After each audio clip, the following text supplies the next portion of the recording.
الحمد لله نحمده ونستعينه ونستغفره ونؤمن به ونتوكل عليه ونعوذ بالله من شرور أنفسنا من يهده الله فلا مضل له ومن يضلله فلا هادي له ونشهد أن لا إله إلا الله وحده لا شريك له ونشهد أن سيدنا ومولانا محمدا عبده ورسوله أما بعد أعوذ بالله من الشيطان الرجيم بسم الله الرحمن الرحيم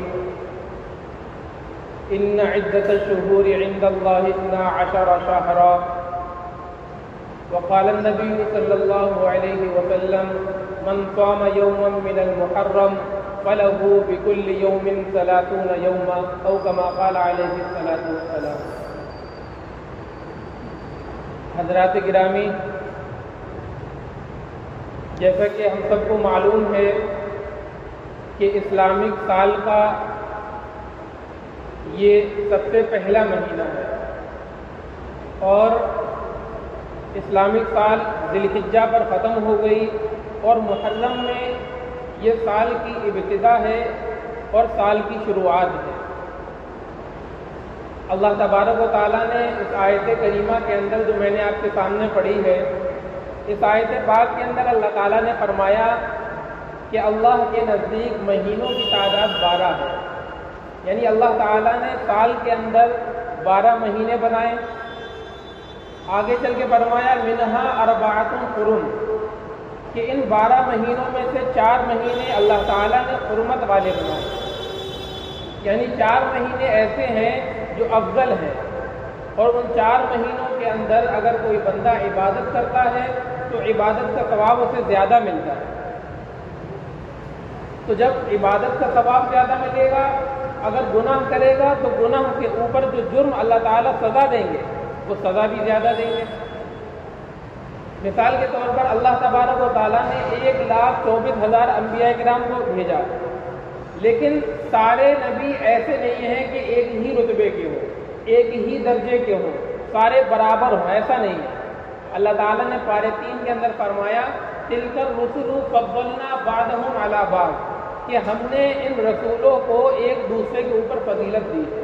کسی کا مرتبہ زیادہ بلند ہے، کسی کا مرتبہ اس سے اور زیادہ بلند ہے، کسی کا مرتبہ تھوڑا کم ہے، اور سارے ہی لوگ جانتے ہیں کہ انبیاء کے سردار کون ہیں، خاتم الانبیاء کون ہے، افضل الانبیاء کون ہے، سارے جانتے ہیں۔ ہمارے اور آپ کے آقا حضرت محمد مصطفیٰ صلی اللہ علیہ وسلم یہ رحمت للعالمین ہے، آپ افضل الانبیاء ہیں، آپ وجہ کائنات ہیں، آپ خلاصہ کائنات ہیں۔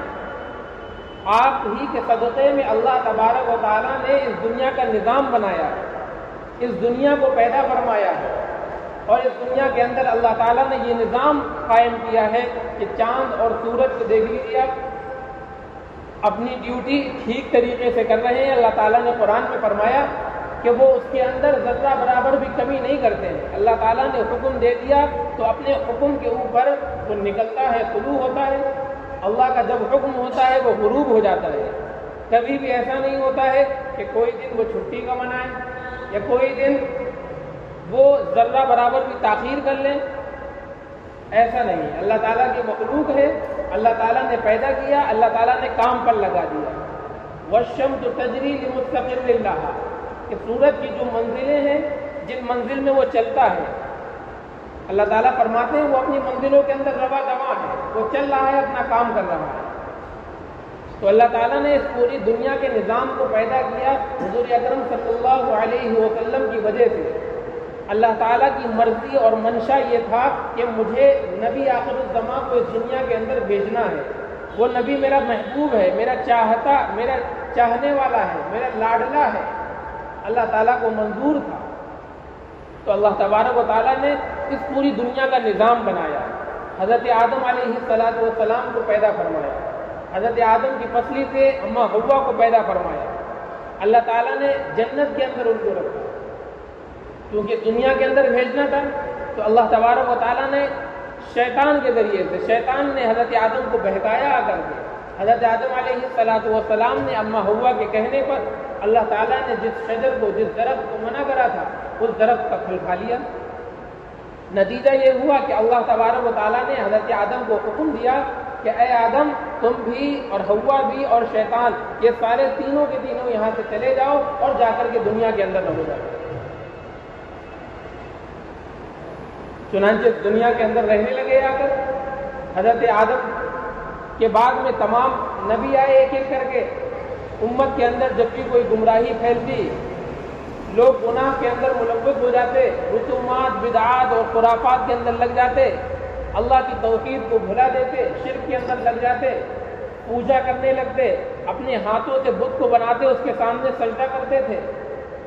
اگر آگ جل رہی ہے تو آگ کی پرستش اور پوجا کی جاتی تھی، سورج کو دیکھ لیتے تو سورج کی پرستش اور پوجا کرتے تھے، یعنی جس چیز کو بھی دیکھ لیتے اس کی پرستش کر کے پوجا کرتے۔ اللہ تبارک و تعالیٰ نے ان کی ہدایت کے لیے ایک ایک کر کے نبیوں کو بھیجا۔ نبی آئے، نبی نے دین کی دعوت دی، ایک اللہ کی طرف بلایا، غیر اللہ کی عبادت سے روکا، شرک سے بچایا، رسومات سے بچایا، بدعات اور خرافات سے امت کو نکالا، دین کی دعوت دی، نبی کا کام پورا ہو گیا، نبی چلے گئے۔ پھر یہی حالات پیش آئے، پھر اللہ نے نبی کو بھیجا، نبی نے وہی اپنا کام کیا، جب نبی کا کام پورا ہو گیا نبی چلے گئے۔ ٹھیک اسی طریقے سے ہمارے اور آپ کے آقا حضرت محمد مصطفیٰ صلی اللہ علیہ وسلم دنیا کے اندر تشریف لائے، اور آپ کو بھی دین کی دعوت میں، تبلیغ دین میں، اشاعت دین میں، دین کو پھیلانے کے لیے، ایک اللہ کی طرف بلانے کے لیے جس طریقے سے تمام انبیاء کو ستایا گیا، تکلیفیں دی گئی، آپ کو بھی ستایا گیا، آپ کو بھی تکلیفیں دی گئی، آپ کو بھی مصائب اور پریشانیوں کا سامنا کرنا پڑا، اور خود آپ نے اپنی نبوت کی زبان سے فرمایا کہ اس کام کے کرنے پر جتنا مجھے ستایا گیا اتنا کسی اور نبی کو نہیں ستایا گیا، اتنا کسی اور نبی کو پریشان نہیں کیا گیا جتنا مجھے پریشان کیا گیا۔ حضور اکرم صلی اللہ علیہ وسلم اپنی بستی والوں کو جب دین کی دعوت دیتے دیتے پریشان ہو گئے اور کسی طریقے سے قبول کرنے کے لیے تیار نہیں، تو آپ نے سوچا چلو اس بستی سے نکل کر دوسری بستی میں جاتے ہیں اور وہاں پہ جا کر کے دین کی دعوت دیتے ہیں۔ طائف گئے، لیکن وہاں پر بھی یہی ہوا، حضور اکرم صلی اللہ علیہ وسلم پر پتھر کی برسات کی گئی، اوباش قسم کے لڑکوں کو آپ کے پیچھے لگا دیا گیا، اور آپ کے نالین، جوتے مبارک خون سے تر ہو گئے، اتنا ستایا گیا۔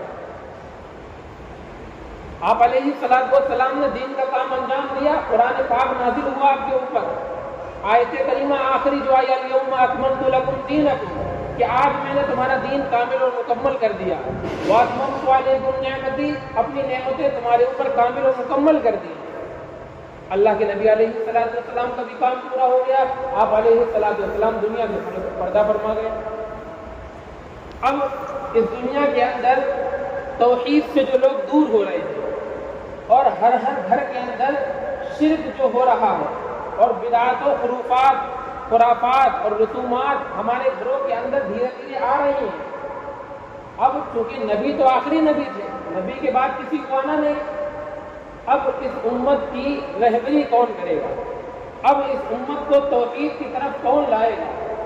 کون آئے گا جو اس امت کو دین کی دعوت دے گا، ایک اللہ کی طرف بلائے گا، غیر اللہ سے روکے گا، رسومات سے لوگوں کو بچائے گا، دین کی صحیح تعلیم ان کے سامنے پیش کرے گا، نبی علیہ السلام کی زندگی کو کھول کھول کر ان کے سامنے بیان کرے گا، قرآن کے احکامات کو کون ان کے سامنے بیان کرے گا، اللہ اپنے بندوں سے کیا چاہتا ہے اس کو کون بیان کرے گا۔ ہم اپنے گھر کے اندر اپنے اولاد کا شادی کریں، اس کا نکاح کریں، ہمیں کون بتائے گا کیا طریقہ ہے سنت کا؟ ہم اپنی اولاد کی پرورش کیسے کریں، ہمیں کون بتائے گا؟ ہمیں دین کی تعلیم کون دے گا؟ تو قربان جائیے ہمارے اور آپ کے آقا حضرت محمد مصطفیٰ صلی اللہ علیہ وسلم پر اللہ کے نبی علیہ السلام نے اس مسئلے کا حل فرما دیا، اور آپ نے ارشاد فرمایا العلماء ورثۃ الانبیاء، کہ میری امت کے اندر جو علماء ہوں گے یہ انبیاء کے وارث ہیں، اور انبیاء اپنی وراثت کے اندر دینار و درہم چھوڑ کر نہیں جاتے ہیں، روپیہ پیسہ جائیداد چھوڑ کر کے نہیں جاتے ہیں، انبیاء علم چھوڑ کر کے جاتے ہیں۔ جن علماء نے اس علم کو حاصل کیا یہ انبیاء کے وارث ہیں. جو کام اللہ تعالیٰ انبیاء سے لے رہا تھا، نبیوں سے لے رہا تھا کہ تم جا کر کے توحید کی دعوت دو، شرک سے بچاؤ، بدعات و خرافات سے بچاؤ، رسومات سے بچاؤ، دین کی تعلیم ان کے سامنے پیش کرو. اب یہ ذمہ داری اللہ کے نبی علیہ السلام نے ان علماء پر رکھ دی کہ یہ علماء تم کو بتائیں گے کیا صحیح ہے کیا غلط ہے. یہ علماء بتائیں گے کیسے زندگی گزارنی ہے. یہ علماء بتائیں گے کیا دین ہے اور کیا دین نہیں ہے. یہ علماء بتائیں گے کیا رسم ہے اور کیا قرآن اور حدیث اور شریعت سے ثابت ہے. یہ آج کا ہمارا پروگرام، آج کی ہماری محفل صرف اسی وجہ سے ہے کہ حضور صلی اللہ علیہ وسلم نے فرمایا کہ علماء یہ میرے وارث ہیں.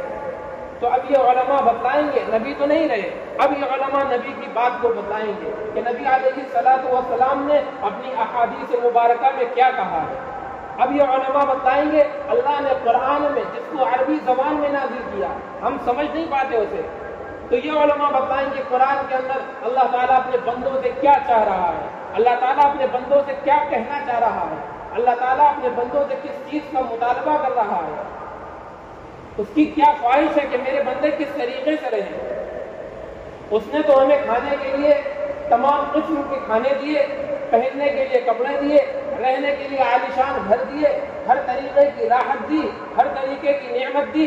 چاند، سورج، دریا، پہاڑ، تمام اس دنیا کے اندر جتنی بھی چیزیں ہیں سب کو تابع کر دیا ہم انسان کے لیے. یہ کھیت آپ دیکھ رہے ہیں، کھیت کے اندر کتنی سبزیاں ہیں، کتنا غلہ ہے، سب چیزیں انسان کے لیے اللہ تعالیٰ نے بنائی، انسان کے لیے قربان کر دیا. انسان کو جب ضرورت ہوئی اللہ نے کہہ دیا کہ جس جانور کا گوشت اللہ نے حلال کیا ذبح کر لینا، کھا لینا. جانور کی جان انسان کے لیے حلال، کہ انسان کے لیے کیوں حلال؟ اللہ نے فرمایا وَلَقَدْ كَرَّمْنَا بَنِي آدم، کہ ہم نے انسان کو فضیلت دی، ہم نے انسان کو افضل بنایا ہے. اللہ کی جو مخلوقات ہیں ہم جانتے بھی نہیں، ہم نے دیکھی بھی نہیں ہوگی. صرف سمندر کے اندر ہزاروں قسم کی مخلوقات،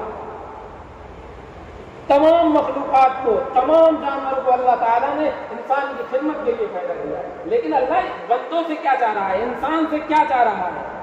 یوں ہی آؤ، جیسی مرضی ہو، صبح اٹھو، کھانا کھاؤ، گھومو ٹہلو، رات میں سو جاؤ. کیا یہی اللہ کا مطالبہ ہے نعمتوں کے بدلے میں؟ کچھ تو اللہ چاہے گا بندوں سے. ہم اپنے گھر کے اندر کسی کو نوکر رکھتے ہیں، اس کی تنخواہ مقرر کر دیتے 4,000، 5,000، 10,000 روپے. یا آفس کے اندر ملازم ہوتے ہیں، ان کی تنخواہیں مقرر ہوتی ہیں، ان کو تنخواہیں وقت پر دی جاتی ہیں، کہیں انہیں کھانا بھی دیا جاتا ہے. تو کیا ان آفس کے اندر ان ملازموں کو صرف تنخواہ کے لیے رکھا جاتا ہے کہ آؤ تنخواہ لے کر کے چلے جاؤ، ان سے کوئی کام نہیں لیا جاتا؟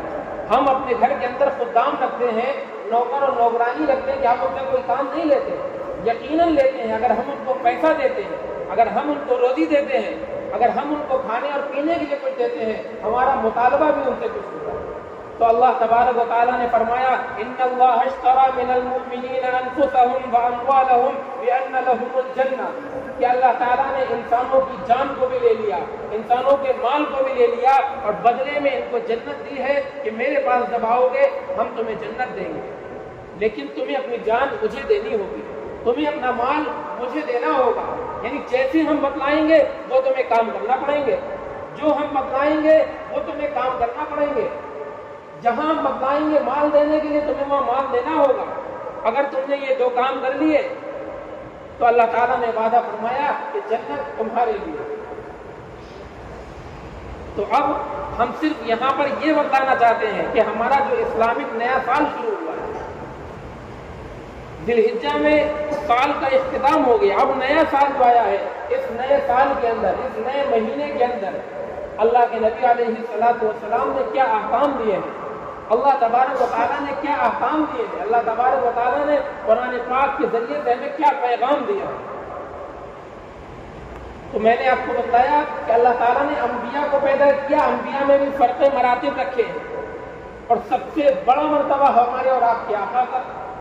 اللہ تعالیٰ نے تمام شہر بنائے، لیکن ان شہروں کے اندر بھی اللہ تعالیٰ نے مکہ اور مدینہ کو سب سے افضل بنایا. یہ مسجد بھی اللہ کی، دوسری مسجد بھی اللہ کی، اس دنیا کے اندر تمام مساجد سب اللہ کا گھر، لیکن اللہ تعالیٰ نے اپنے حرم مکی کے اندر اور مسجد نبوی کو اللہ تعالیٰ نے فضیلت دی ہے، ان کو ایک اہمیت دی ہے۔ تمام دن اللہ کے، لیکن جمعے کے دن کو اللہ نے فضیلت دی ہے اور اہمیت دی ہے۔ ایسے ہی ٹھیک اسی طریقے سے 12 مہینے اللہ کے ہیں۔ ان عدت الشہور عند اللہ 12 شہرا، یہ 12 مہینے اللہ کے ہیں، لیکن ان 12 مہینوں کے اندر 4 مہینے کو اللہ تعالیٰ نے اہمیت دی ہے، ان کو حرمت والا بنایا ہے۔ اور میں نے بتایا آپ کو ان کے اندر عبادت کرنے پر اللہ تعالیٰ بڑھا چڑھا کر ثواب دے گا۔ وہیں اگر ہم میں گناہ کریں گے تو اللہ تعالیٰ ہمارے گناہوں کے اوپر جو ہماری پکڑ کرے گا وہ بھی سخت ہوگا۔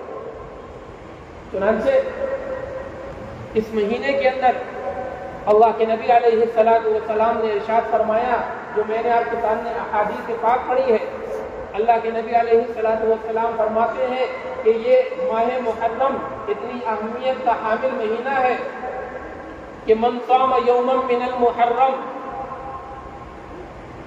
اس محرم کے کسی بھی ایک دن اگر کسی بندے نے روزہ رکھ لیا، فَلَهُ بِكُلِّ يَوْمٍ 30 يَوْمًا، تو محرم کے مہینے کے ایک دن روزہ رکھنے کا ثواب اللہ کے نبی علیہ السلام نے ارشاد فرمایا 30 دن کے روزہ رکھنے کا ثواب ملے گا۔ صرف ماہ محرم کے ایک دن کا روزہ اللہ کے نبی علیہ السلام فرماتے ہیں 30 دن کے روزے کے برابر، اور فرمایا کہ رمضان المبارک کے مہینے کے بعد میں سب سے افضل اور بہتر روزہ وہ ہے جو بندہ محرم کے مہینے کے اندر رکھے، اور اس مہینے کی نسبت اللہ تعالیٰ نے اپنی طرف کی ہے، افضل الصیام بعد رمضان شہر اللہ المحرم، کہ یہ اللہ کا مہینہ ہے، تو جب اللہ کا مہینہ ہے اس میں عبادت کرنے پر ثواب بھی زیادہ ملے گا۔ جب عبادت پر ثواب زیادہ ملے گا تو گناہ کرنے کے اوپر ہماری پکڑ بھی بہت سخت ہے۔ ایک گناہ ہے ہم اپنے گھر کے اندر بیٹھ کر کر رہے ہیں، ہم نے کسی کی غیبت کری یا ہم نے موبائل میں گانا سنا، وہی گناہ ہم نے مسجد میں آ کر کے کیا۔ آپ بتلائیے گناہ برابر رہے گا یا مسجد کا گناہ زیادہ رہے گا؟ یقیناً زیادہ رہے گا۔ وہی گناہ جو آپ نے مسجد میں کیا آپ مسجد حرام میں کریں، بتلائیے برابر رہے گا یا بڑے گھٹے گا؟ مسجد حرام کا گناہ اور زیادہ بڑھ جائے گا، اور وہی گناہ اگر آپ خانہ کعبہ کے اندر کریں تو اس گناہ کی حرمت اور بھی زیادہ بڑھ جائے گی۔ ٹھیک اسی طریقے سے ہم 12 مہینوں کے اندر کوئی عبادت کریں اس کا ثواب ہمیں ملے گا، لیکن ان حرمت والے مہینوں کے اندر اور خاص طور پر محرم کے مہینے کے اندر جو مہینہ چل رہا ہے، اس مہینے کے اندر اگر ہم اللہ کی عبادت کریں اور روزہ رکھیں، اللہ کے نبی نے فرمایا 30 دن کے روزوں کا ثواب ملے گا۔ اور 10ویں محرم کا روزہ جو پرسوں آ رہا ہے، عاشورے کا روزہ جسے کہتے ہیں، اللہ کے نبی علیہ السلام نے فرما دیا مجھے اللہ تعالیٰ سے امید یہ ہے ان یکفر السنۃ التي قبلہ، کہ گزشتہ 1 سال کے گناہ بندے کے معاف کر دے۔ اور یہ عاشورے کا روزہ اللہ کے نبی علیہ السلام کے زمانے سے بھی پہلے اس عاشورے کے دن کی بہت زیادہ فضیلت تھی۔ کفار مکہ 10ویں محرم الحرام کو خانہ کعبہ کا غلاف بدلا کرتے تھے۔ اللہ کے نبی علیہ السلام نے دیکھا کہ ان کے نزدیک اتنی اہمیت ہے تو آپ نے خیال کیا کہ حضرت ابراہیم کے تکمیلہ میں سے ہو، انہی کے دین میں سے ہو، آپ علیہ السلام نے بھی 10ویں محرم کا روزہ رکھنا شروع کر دیا۔ مدینے آپ ہجرت کر کے گئے، وہاں پر بھی آپ نے یہ روزے رکھے، لیکن صحابہ نے آ کر کے کہا ہے اللہ کے نبی یہود بھی روزہ رکھتے ہیں 10ویں محرم کا۔ آپ نے یہودیوں سے پوچھا کہ تم کیوں روزہ رکھتے ہو؟ یہودیوں نے جواب دیا کہ اللہ تبارک و تعالیٰ نے حضرت موسیٰ علیہ السلام کو اور ان کی قوم کو فرعون سے اور فرعونی تمام لشکر سے اللہ تعالیٰ نے نجات دی۔ فرعون حضرت موسیٰ کے پیچھے پڑا ہوا تھا، اللہ تعالیٰ نے حکم دیا فَأَسْرِ بِأَهْلِكَ بِقِطْعٍ مِّنَ اللَّيْلِ، کہ موسیٰ اپنی قوم کو راتوں رات لے کر کے نکل جاؤ، وَاتَّبِعْ أَدْبَارَهُمْ، اور ایسا کرنا تم پیچھے چلنا تاکہ سارے لوگ آگے چلتے رہیں۔ ولا یلتفت منکم احد، اور تم میں سے کوئی بھی مڑ کر کے نہ دیکھے، وامضوا حیث تؤمرون، اللہ حکم تمہیں دے رہا ہے کہ حکم کو اسی طریقے سے پورا کر دو اور راتوں رات لے کر کے نکل جاؤ۔ چنانچہ حضرت موسیٰ لے کر کے نکل گئے اپنے قوم کو۔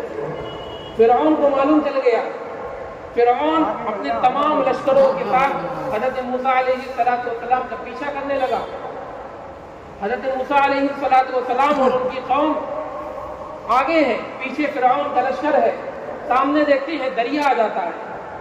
حضرت موسیٰ علیہ السلام کے اصحاب ڈرنے لگتے ہیں اور کہتے ہیں اب ہم پکڑ لیے گئے۔ حضرت موسیٰ کہتے ہیں گھبراؤ مت، اللہ تعالیٰ ہمارے ساتھ ہے، وہ ہمیں صحیح راستہ دکھلائے گا۔ ان معی ربی سیہدین، چنانچہ اللہ تعالیٰ حکم دیتے ہیں اے موسیٰ اپنی لاٹھی کو سمندر پر مارو۔ حضرت موسیٰ علیہ السلام سمندر پر مارتے ہیں، اللہ تعالیٰ نے 12 راستے سمندر میں دے دیے۔ چنانچہ حضرت موسیٰ علیہ السلام اور ان کی قوم ان 12 راستوں کے ذریعے سے سمندر کو پار کرنے لگے۔ فرعون جب سمندر کے پاس میں پہنچا، اس کو یہ معلوم تھا کہ یہ حضرت موسیٰ کی کرامت کی وجہ سے سمندر نے راستہ دیا، لیکن اپنی قوم کے سامنے بڑائی جتلانی تھی، تکبر کا اظہار کرنا تھا، تو کہنے لگا کہ دیکھو ہمیں اللہ نے راستہ دیا ہے، چلو اس دریا کے اندر۔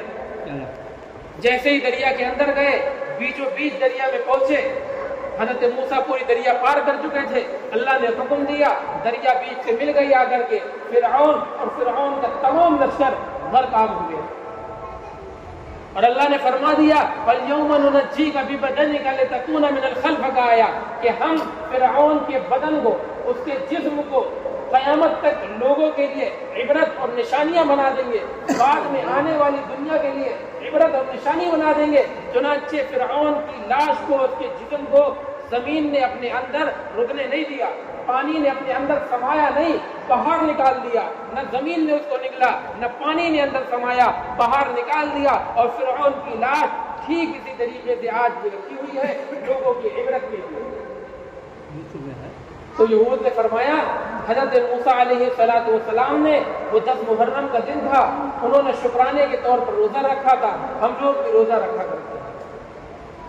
تو اللہ کے نبی علیہ السلام نے اپنے پیارے اصحاب سے فرمایا، اپنی ان پیاری صحابہ کی جماعت سے فرمایا کہ جو صحابہ کی جماعت آپ کے ایک ایک اشارے کے اوپر مر مٹنے کے لیے تیار رہتے تھے، آپ کی ایک ایک بات سننے کے لیے صبح سے شام تک بھوکے پیاسے آپ کے قدموں میں پڑے رہتے تھے، آپ کے چبوترے پر پڑے رہتے تھے، کہیں ایسا نہ ہو آپ کی زبان مبارک سے کوئی بات نکل جائے اور ہم اسے سن نہ پائیں۔ ان صحابہ سے فرمایا کہ اگر میں آئندہ سال زندہ رہوں گا تو 10 محرم کے ساتھ نبی محرم کا بھی روزہ رکھوں گا۔ لیکن اللہ تعالیٰ کا کرنا یہ، اللہ تعالیٰ نے حضور اکرم صلی اللہ علیہ وسلم کو وفات دے دی۔ حضرات صحابہ کا معمول یہ رہا، کیونکہ حضور کی خواہش یہ تھی کہ 10 محرم کا تنہا روزہ نہیں رکھنا ہے، یہود کی مشابہت نہ ہو جائے، 10 کے ساتھ 9 کا یا 10 کے ساتھ 11 کا روزہ رکھنا۔ چنانچہ یہ مستحب ہے کہ نبی کا روزہ رکھا جائے اور ساتھ میں 10ویں کا یا 10ویں کے ساتھ 11ویں کا روزہ رکھا جائے۔ ثواب کیا ہوگا؟ اللہ کے نبی نے فرمایا گزشتہ 1 سال کے گناہ معاف ہوں گے۔ تو یہ ماہ محرم کے اندر کرنے والے کام ہیں۔ اس کے علاوہ حضور اکرم صلی اللہ علیہ وسلم کی ایک حدیث ہے، من وسع علی عیالہ فی النفقہ، کہ جو شخص اپنے گھر والوں کے اوپر، اپنے گھر خاندان کے اوپر، اپنی آل اولاد، اپنے بیوی بچوں کے اوپر خرچہ کرنے میں وسعت سے کام لے گا 10ویں محرم کو، تو اللہ تعالیٰ پورے سال اس کو برکت دے گا۔ مثلا ایک شخص ہے جس کے گھر کے اندر چٹنی بنتی ہے، تو اس کے لیے بہتر یہ ہے کہ اس دن سبزی بنا لے۔ ایک بندہ وہ ہے جس کے گھر میں سبزی بنا کرتی ہے، اس کے لیے بہتر یہ ہے 10ویں محرم کو گوشت بنا لے۔ جو روزانہ گوشت کھانے والے ہیں وہ اور زیادہ کھانے کا اہتمام کر لیں۔ تو اللہ کے نبی نے فرمایا کہ اللہ تعالیٰ تمام سال اس کو وسعت دے گا۔ علماء نے فرمایا ہے کہ تجربہ کیا گیا اور اس کو ایسے ہی پایا۔ یہ حکم کوئی فرض نہیں ہے، کوئی واجب نہیں ہے، لیکن اگر کوئی بندہ اس کے اوپر عمل کرتا ہے تو علماء یہ کہتے ہیں تجربے سے معلوم یہ ہوا کہ اللہ تعالیٰ پورے سال برکت دیتا ہے۔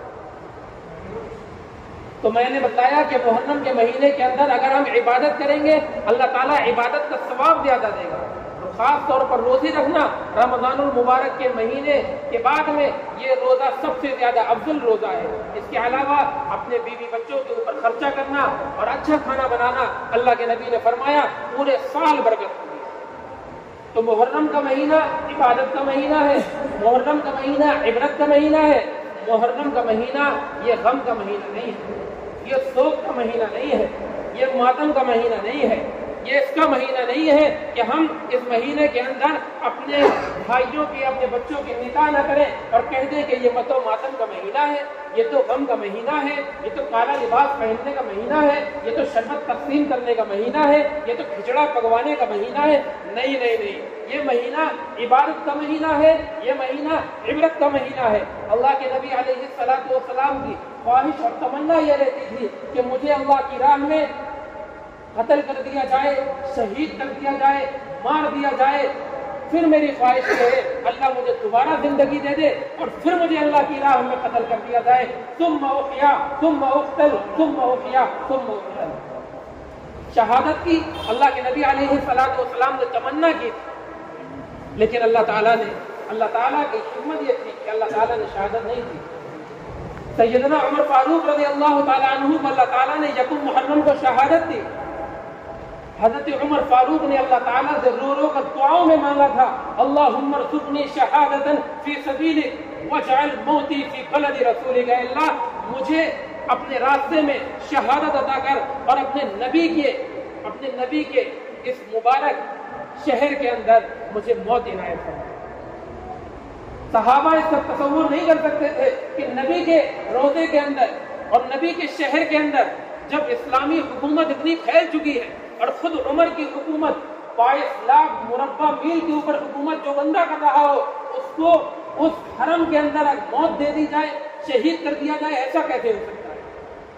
لیکن اللہ کی حکمت یہ تھی, حضرت عمر فاروق رضی اللہ تعالی عنہ ممبر رسول پر نماز پڑھا رہے ہیں اور مجوسی نے آ کر کے شہید کر دیا. یہ شہادت ایک اعزاز ہے جس کی تمنا حضور نے کی تھی,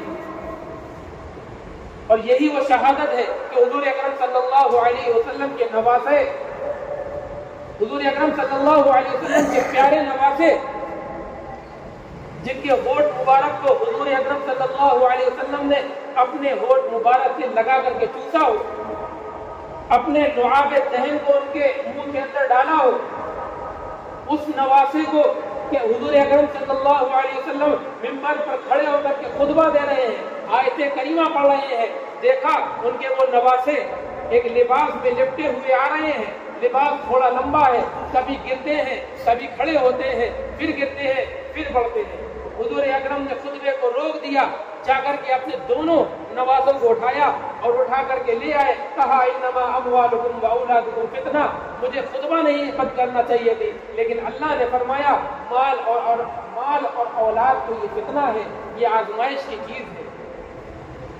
اور روایات یہ کہتی ہے حضرت حسن کا اوپر کا آدھا دھڑ حضور کے مشابہ تھا, نیچے کے آدھا حضرت حسین کا حضور کے مشابہ تھا.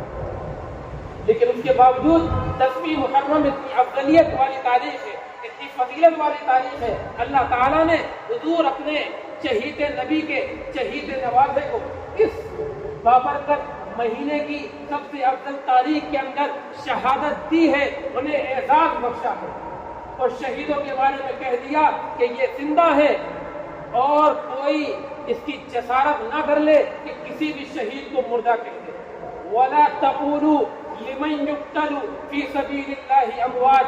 اللہ کی راہ میں جس کو بھی مار دیا گیا ہو, جس کو بھی قتل کر دیا گیا ہو, جس کو بھی شہید کر دیا گیا ہو, اس شہید کے بارے میں ہرگز مردہ مت کہنا, بل احیا, یہ زندہ ہے, ان کو اللہ تعالیٰ کی جانب سے رزق ملتا ہے. تو آپ بتلائیے, جو شہداء زندہ ہیں, جو حضرات زندہ ہیں, تو زندے کا اوپر ماتم کس بات کا, زندوں کے اوپر رونا چلانا ہائے ببیلا کرنا کس بات کا, اور ایسا رونا کہ جس کے اندر ناچ گانے بھی ہو, جس کے اندر ڈھول تماشا بھی ہو.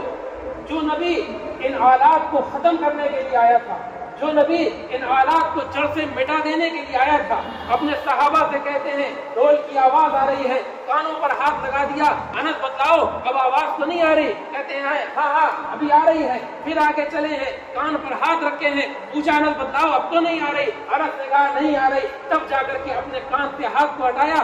جو نبی ان آلات کو ختم کرنے آیا، ان آلات کو توڑنے آیا، اس نبی کے نام لیوا، اس نبی کے اوپر مر مٹنے والے، اس نبی کے عشق کے رسول کا دم بھرنے والے، حسین کے عشق رسول کا دم بھرنے والے، اسی نبی کی سیرت کو، اسی نبی کی شریعت کو آج روڈ کے اوپر جنازہ نکال رہے ہیں، اس کو توڑ رہے ہیں، اس کا چکنا چور کر رہے ہیں۔ مساجد تو عالیشان بنا دی، بڑی بڑی مساجدیں تعمیر کر دی، لیکن ان مساجد کو ہمیں مسلمان نے ویران کر دیا۔ یہ مساجد رو رہی ہیں، یہ مساجد چلا رہی ہیں، یہ پکار رہی ہیں، اے مسلمان تمہیں نے تو ہمیں تعمیر کیا تھا، ارے او مسلمان کہاں گئے؟ ہم کو تعمیر کر کر تمہیں چلے گئے ویرانے میں۔ تو جو شہداء ہیں ان کے بارے میں قرآن نے کہہ دیا یہ زندہ ہیں، انہیں مردہ نہ کہنا، یہ زندہ ہیں انہیں مردہ نہ کہنا۔ چنانچہ یہ ماہ محرم کا مہینہ عبادت کا مہینہ ہے، عبرت کا مہینہ ہے، غم اور ماتم کا مہینہ نہیں ہے، ڈھول تاشے کا مہینہ نہیں ہے، یہ سوگ منانے کا مہینہ نہیں ہے۔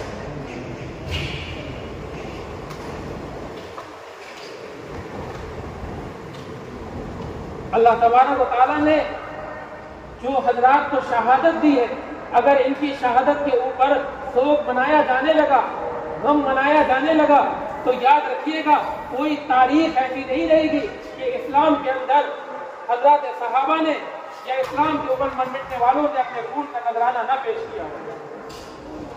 حضرت حمزہ کو اللہ تبارک و تعالیٰ کے حبیب کبریا نے، جو آپ کے سگے چچا ہیں، شہداء کے سرٹیفکیٹ اور سب سے دردناک جن کی شہادت ہوئی ہے اور سید الشہداء جن کو کہا ہے، جب اس سید الشہداء کی شہادت کے اوپر غم نہیں تو کسی اور کی شہادت کے اوپر غم کیسے منایا جائے؟ ماتم وہ کرے جو منکر ہو حیات شہداء کا، ماتم وہ کرے جو منکر ہو حیات شہداء کا، ہم زندہ جاوید کا ماتم نہیں کرتے۔ یعنی جو یہ مانتا ہو قرآن کا اعلان جھوٹا ہے، قرآن کی آیت کریمہ جھوٹی ہے، قرآن جو شہیدوں کو زندہ کہہ رہا ہے یہ غلط کہہ رہا ہے، وہ ماتم کرے، ہم زندہ جاوید کا ماتم نہیں کرتے۔ قرآن نے جب کہہ دیا یہ زندہ ہے تو پھر ماتم کرنے کی کیا بات؟ اللہ تعالیٰ سے دعا کریں اللہ تعالیٰ اس مہینے کے اندر عبادت کی توفیق عطا فرمائے، ان واقعات سے عبرت لینے کی توفیق عطا فرمائے اور ہر طریقے کی رسومات خرافات سے بچنے کی توفیق عطا فرمائے۔ آمین۔ وآخر دعوانا الحمدللہ رب العالمین۔